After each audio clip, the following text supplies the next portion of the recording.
Assalamualaikum warahmatullahi wabarakatuh. Kami dari kelompok 1 kali ini akan mempresentasikan hasil penelitian kami yang berjudul Analisis Parameter Termodinamika Limbah Cabai Merah sebagai Biomasa menjadi Biofuel Padat. Sebelum kami memulai presentasi, alangkah lebih baik kami memperkenalkan diri masing-masing. Perkenalkan, nama saya Caroline Setiawati dengan NIM 115200008. Halo, perkenalkan nama saya Muhammad Gani Kolbi.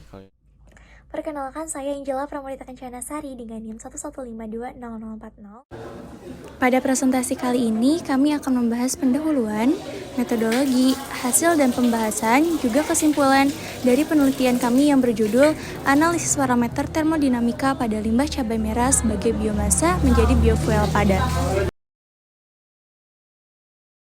Industri menghasilkan residu dalam jumlah besar yang disebut dengan biomasa, di mana biomasa tersebut dapat digunakan dalam pembangkit bioenergi.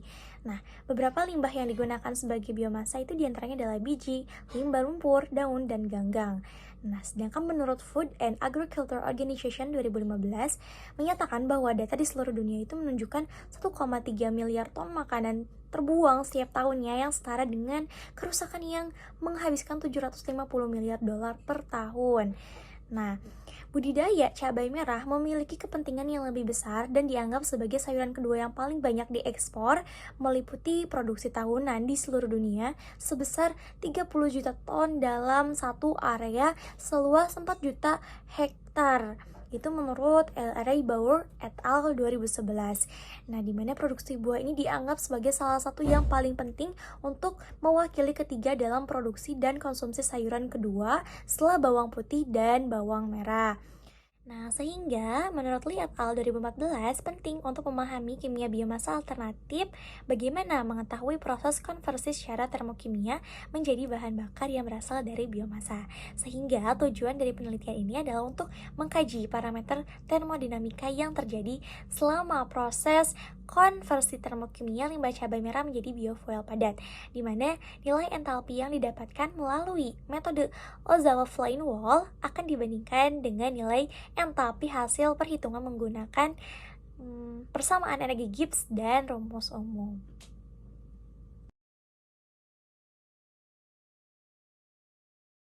Mengenai metodologi di penelitian ini.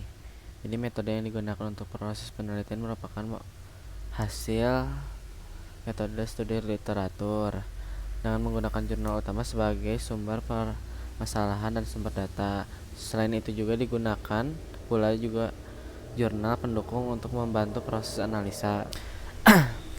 Pada jurnal utama ditemukan bahwa menggunakan metode Ozawa Flame Wall, nilai parameter termodinamika termasuk faktor pra-eksponensial A dalam persamaan Arrhenius sebagai serta entalpi, energi Gibbs bebas, dan perubahan entropi dapat dihitung melalui persamaan berikut, dengan A sama dengan beta dikali energi aktivasi dikali eksponensial dari energi aktivasi per R kali Tm dibagi R kali Tm kuadrat. Untuk nilai entalpi, persamaan kedua, nilai entalpi sama dengan energi aktivasi sama dengan nilai entalpi sama dengan energi aktivasi dikurang R kali T. Untuk energi bebas Gibbs, persamaan ketiga yaitu sama dengan energi aktivasi ditambah R dikali Tm dikali ln dari Kb dikali Tm dibagi H kali A. Untuk persamaan yang keempat yaitu mencari nilai entropi, yaitu sama dengan entalpi dikurang energi bebas Gibbs dibagi Tm. Entalpi dan energi Gibbs. Perubahan entalpi adalah perubahan panas dari reaksi pada suhu dan tekanan yang tetap, yaitu selisih antara entalpi zat-zat hasil dikurangi entalpi zat-zat reaktan. Entalpi dapat digambarkan sebagai rumus berikut. Dengan rumus entalpi sama dengan energi dikurang RT. Energi Gibbs adalah suatu potensial termodinamika yang dapat digunakan untuk menghitung kerja reversibel maksimum yang dapat dilakukan oleh sistem termodinamika pada suhu dan tekanan konstan. Energi Gibbs juga memiliki hubungan erat dengan entalpi dan dapat digambarkan melalui persamaan berikut. Dengan rumus entalpi sama dengan energi bebas Gibbs ditambah suhu dikali entropi.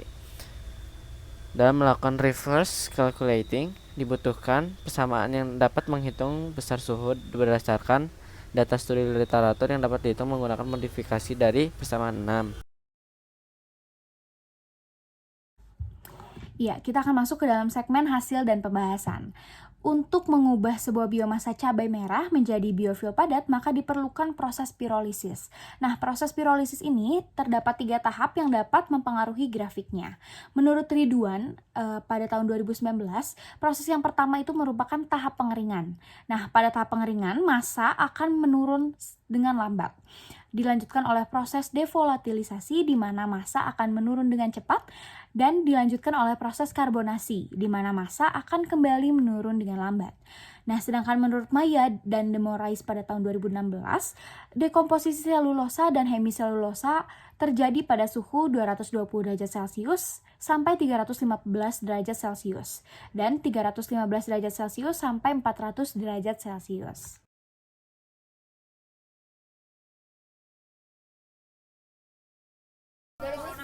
Menurut Haydari et al. Pada tahun 2015, untuk mengetahui nilai entalpi pada proses dekomposisi, maka penurunan berat badan yang berhubungan dengan waktu atau suhu dicatat dan disebut dengan termogram termografimetri atau yang biasa disebut dengan TG. Sedangkan laju penurunan berat badan dicatat sebagai fungsi waktu atau suhu yang disebut dengan termogram diferensial termografimetri atau biasa disingkat DTG. Berikut adalah grafik TG dan DTG pada penelitian sesuai dengan studi literatur.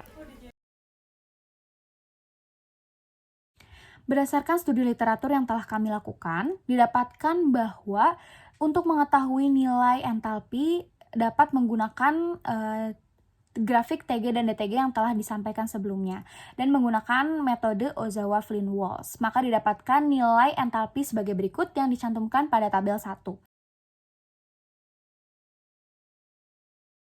Iya, dengan menggunakan tabel yang telah didapatkan pada tabel 1, maka kami mencoba untuk membandingkan hasil perhitungan metode Ozawa-Flynn-Walsh dengan hasil perhitungan menggunakan rumus umum entalpi beserta hubungannya dengan energi Gibbs. Maka didapatkan hasil yang dapat dilihat pada tabel 2.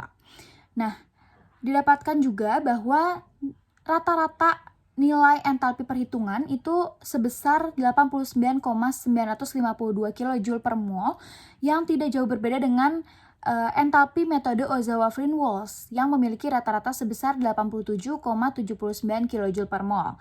Nah, perbedaan yang terjadi itu disebabkan oleh perbedaan ketelitian yang dilakukan selama proses perhitungan.